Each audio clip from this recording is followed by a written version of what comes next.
Hello, everyone, and welcome to Channel 18 TV News. I'm Don Julian.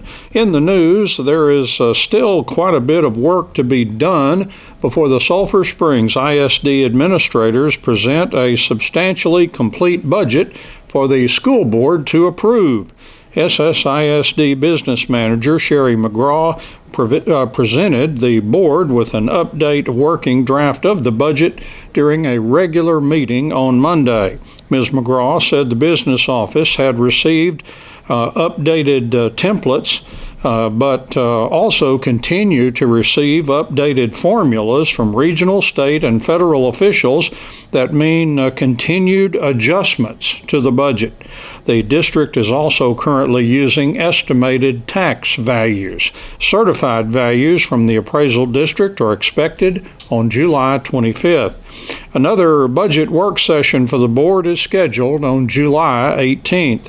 It is anticipated that a budget will be submitted for approval at the next regular board meeting on August the 12th. Superintendent Michael Lamb is still working to incorporate more pay raises for additional district personnel in the budget. A 23-year-old Como man was taken into custody after allegedly eluding state troopers and crashing his truck into a Como house at around 11:30 a.m. on Tuesday. Troopers attempted to stop the man for not wearing a seatbelt. The pursuit started along FM 69 North and continued at a high rate of speed into Jeffrey Street in Como. The truck left the road, crossed into a front yard, and struck a house. The man reportedly bailed out of the truck and attempted to hide behind that house, but the DPS took the man into custody. Records check showed that the man's driver's license had been suspended multiple times for multiple convictions. The man faces charges of fleeing or eluding a peace officer and driving while his license is invalid. Bond was set at $1,000 for each of the misdemeanor charges.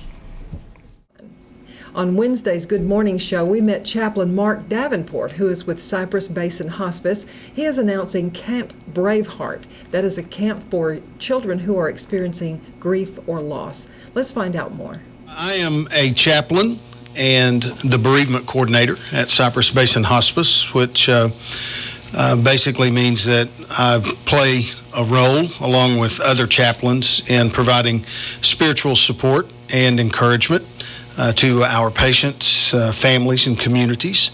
And through my role as a bereavement coordinator, I work hands-on with the families following the death of their family member or loved one. For about 13 months following that death, I'll be in touch with them through various forms of communication to continue to provide them support and encouragement through the grief process.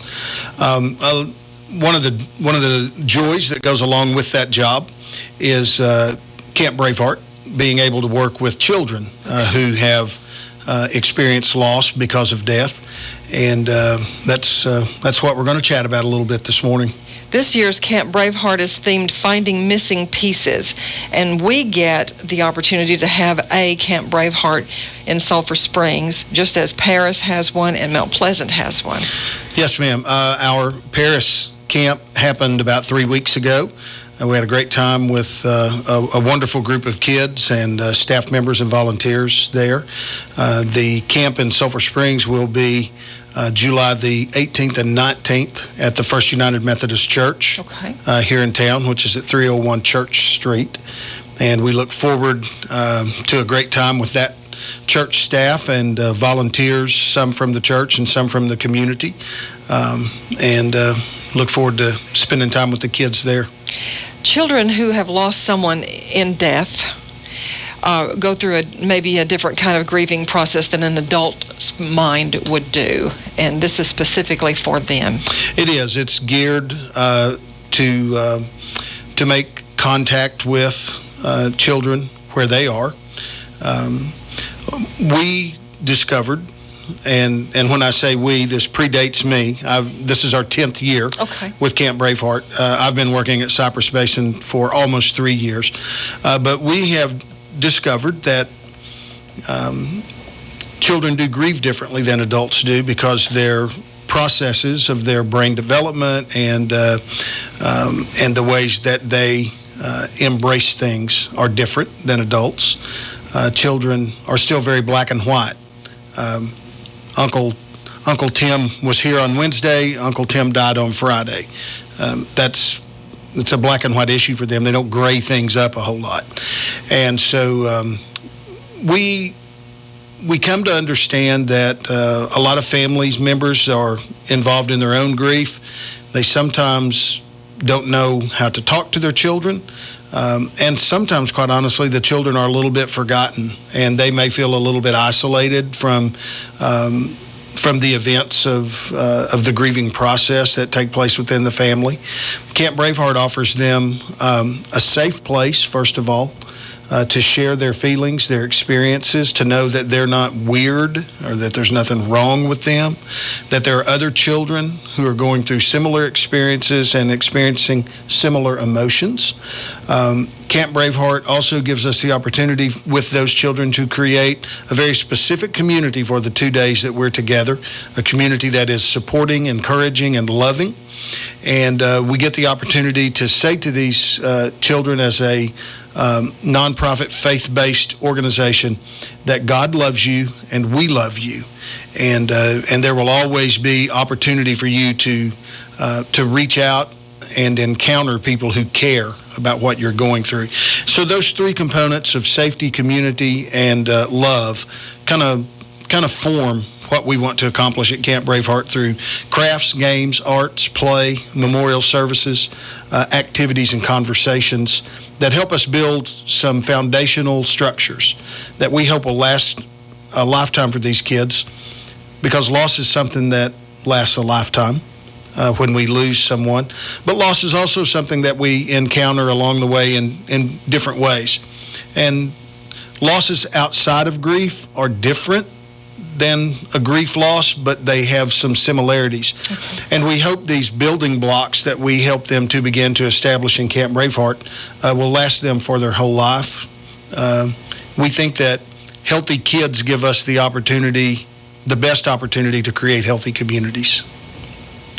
I think sometimes that a parent, even loving and very earnest in trying to counsel, might find that a child who comes to Camp Braveheart might express some things or be ready to reveal some things that they didn't say at home. You might hear some things from the child that the parent would say, I didn't know he felt that way.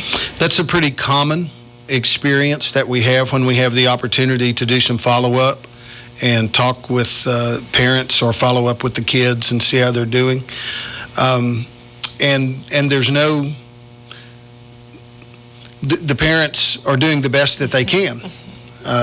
They certainly don't want their children to hurt. They certainly don't want their children to kind of wallow around in their grief. And there are specific things that children seem to seek out. And one of those is the aspect of community that I reached.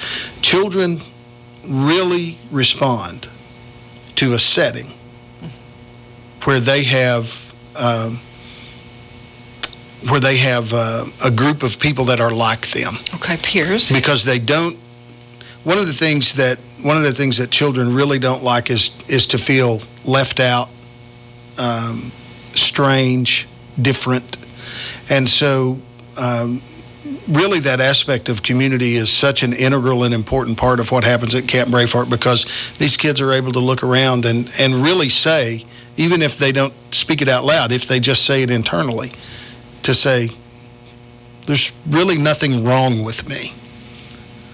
What I'm going through is very natural. What I'm going through is what I'm supposed to be going through. And we give them the chance, and they embrace the chance to work through some of their emotions and experiences and feelings. Camp Braveheart is free. It is. It's no cost to anyone. We have great sponsors at a corporate level and individuals as well who make sure that this is something available to our communities at no cost. And the age range? We primarily deal with ages 6 to 13. And there may be a dozen or more youngsters who come to Camp Braveheart for this 2-day camp. Yes, that's a pretty good number for a normal camp. 12 to 15 kids. Okay. And we'll break those up and do some small group work. We'll do a lot of work with the group as a whole, and we have opportunities if individual children make it known. We have opportunities for some individual conversations that will take place in a safe environment as well. Well, a time in their life that they may be needing to work through something, and most of the time I would guess that a child doesn't even know that they need this to help them, go along their journey. Yeah, they are not unlike adults in that way. We really doesn't matter how old we get. Often in traumatic times, we're not really sure what we need. We just know that we need something. And especially in grief, we find that if we can just get people to understand that they're okay, that they're not crazy, there's not anything going on with them that is abnormal most of the time. If people can get the opportunity to begin to talk with individuals or to talk with a group, we find that they begin to discover that what's going on inside of them doesn't have to control them, that they can actually find a way to carry on with their life and with their activities in what we would call a normal way as their grief unfolds around them. Well, and there, as you mentioned, different kinds of grief, maybe an illness in a family where the child has observed the change in a person that they love until their time of death, or they expected the death, the elderly one that, had lived a long and good life, or a traumatic death. So many kinds of loss. There is, and grief comes to us in many different ways. Sometimes death occurs suddenly, without any warning. Sometimes death is a prolonged event that we are able to watch unfold and have an idea that, someone that we love and care for, that their death is imminent. We have all kinds of experiences that the kids bring to Camp Braveheart.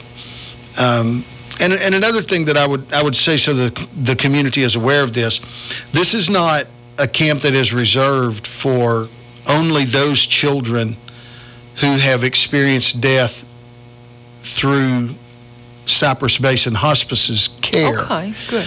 This is not just for patients and the families of Cypress Basin Hospice. This is open to the community, regardless of where this child has incurred their loss, regardless of what has brought that loss about. We want them to come, and we want them to begin to experience some healing and wholeness. How will they get in touch with you to register or ask more questions? There are a couple of ways. They can go to our website, go to CB Hospice, and that's CBHOSPICE, cbhospice.org. And on that website, they will be able to locate the Camp Braveheart page, and they can register right there online, fill out the registration application, and that will come directly to me. And I will get back in touch and let them know we've received that. The other way is that they can call the office directly, 903-577-1510, and the folks who answer the phone will put them in touch with me. If I'm there, if I'm out of the office, they'll leave a message. I'll get right back with them, and we can do the application and registration that way. As you mentioned earlier, outside of Camp Braveheart, which is for children ages 6 to 13, a 2-day camp here in Sulphur Springs, July 18th and 19th. Part of your job as chaplain with Cypress Basin Hospice is caring for all who have experienced loss or grief. A 13-month span, did you say? Yes, ma'am.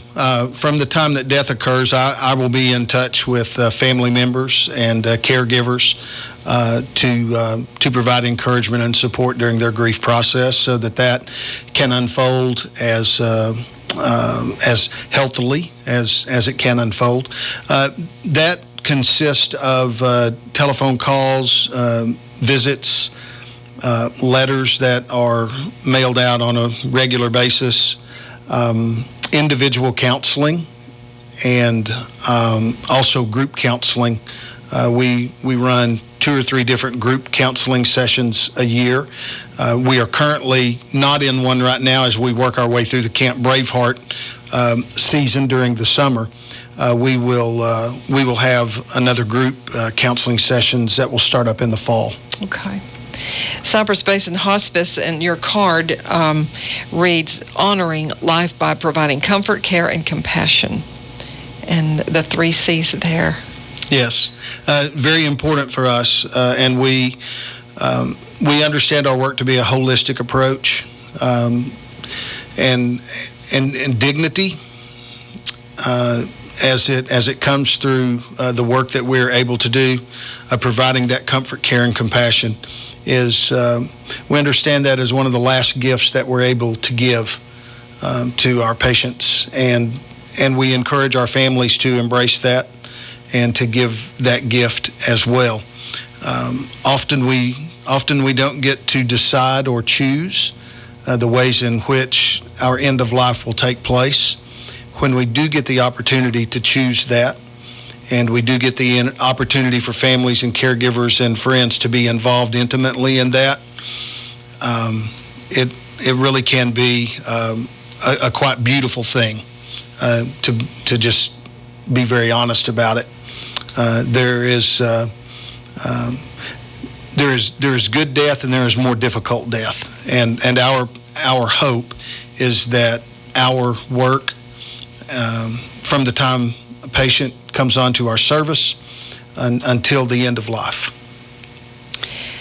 I appreciate you stopping in, and even if we just see you once a year, thank you for remembering KSST and our listeners here and bringing us news about Camp Braveheart for youngsters in the grieving process, and that's in Sulphur Springs First United Methodist Church, 8:30 in the morning to 3:30, and those 2 days of July 18th and 19th. Yes, ma'am. We appreciate the opportunity to get to talk to our community about things that are important for the whole of our community. Thank you for stopping by. Thank you, Enola. In sports, Dave Campbell's Texas Football Magazine predicts the Cumbie Trojans will finish in second place in their 4-team District 9 2A in District 2. But don't be surprised if Cumbie confounds the experts. The Trojans have a lot going for them. The Trojans, coached again this fall by Tom Adrakos, were 5-6 last season, including a by-district loss. They were 3-1 in district play. Texas football has Munster first, Cumbie second, Era third, and Tioga fourth. Texas football selected Trojan quarterback Cameron Scott as the preseason offensive MVP for the district. Cumbie has 20 returning varsity lettermen, and they lost only 4. They return 8 offensive starters and 8 defensive starters. Players to watch along with Scott include linebacker Colby Lindsey, wide receiver Max Whippler, offensive lineman Elijah Pacheca, defensive lineman Elijah Matthews, and wide receiver Braden Porter. Top Cumbie juniors include running back and linebacker Keegan McCollum and wide receiver and safety Antonio Ariano. Top Trojan sophomore is wide receiver and defensive back Justin Domidio. Other Cumbie prospects include running back and linebacker Jacob Domidio. offensive and defensive lineman Jackson Hughes, center Jacob Groves, offensive lineman and defensive end Zane Strickland, defensive back Colton Lindsey, wide receiver and defensive back Tyler Kirby, and wide receiver and defensive back Fabian Camargo. Texas football said that a large senior class has the Trojans looking formidable. Texas football said last season first-team All-District quarterback Scott will lead the offense, and he has the opportunity to become the school's leading rusher and passer before his senior season ends. And a lot of times, preseason football predictions tend to often reflect a team's performance the year before. Winnsboro Red Raider football fans are hoping that this year that the experts are dead wrong. Dave Campbell's Texas Football Magazine has Winnsboro picked to finish in the basement in their 7-team District 8 3A in Division I. Texas football predicts Gladewater first, Tatum second, West Rusk third, Gladewater Sabine fourth, Mineola fifth, White Oak sixth, and Winnsboro seventh. The Red Raiders were 2-8 last season, and they went 0-6 in district play. They're coached by Josh Finney. Winnsboro has 17 returning varsity lettermen, and they lost 7. The Red Raiders have 7 returning starters on offense and 8 on defense. Texas football says Red Raiders to watch include offensive and defensive linemen John McCurdy, offensive and defensive lineman Kilder Ortega, and running back and linebacker Landry Deaton. Top juniors include running back and linebacker Logan Minnick and running back and defensive lineman Kid Cole. Their top sophomore is running back and linebacker Zeb Fulmer.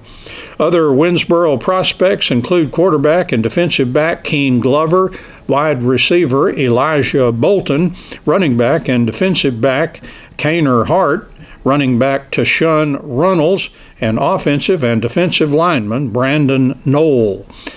Texas football said the Red Raiders have a veteran cast led by McCurdy and Ortega on both sides of the ball in the line, along with Deaton and Bolton as potential playmakers that should make Winnsboro get back into the conversation when November and December football rolls around. Well, after 2 UIL-mandated days off on Tuesday and Wednesday, the EDGE conditioning program resumes on Thursday morning. It will be the second and last session of the EDGE in this abbreviated week. The UIL-mandated Tuesday and Wednesday is dead days, so coaches could attend sessions of the Texas Girls Coaches Association. This is the 5th week of the 6 weeks EDGE program. The EDGE will conclude next week with regular Monday through Thursday sessions. And that's Channel 18 TV News. I'm Don Julian. Thank you for watching, and so long, everybody.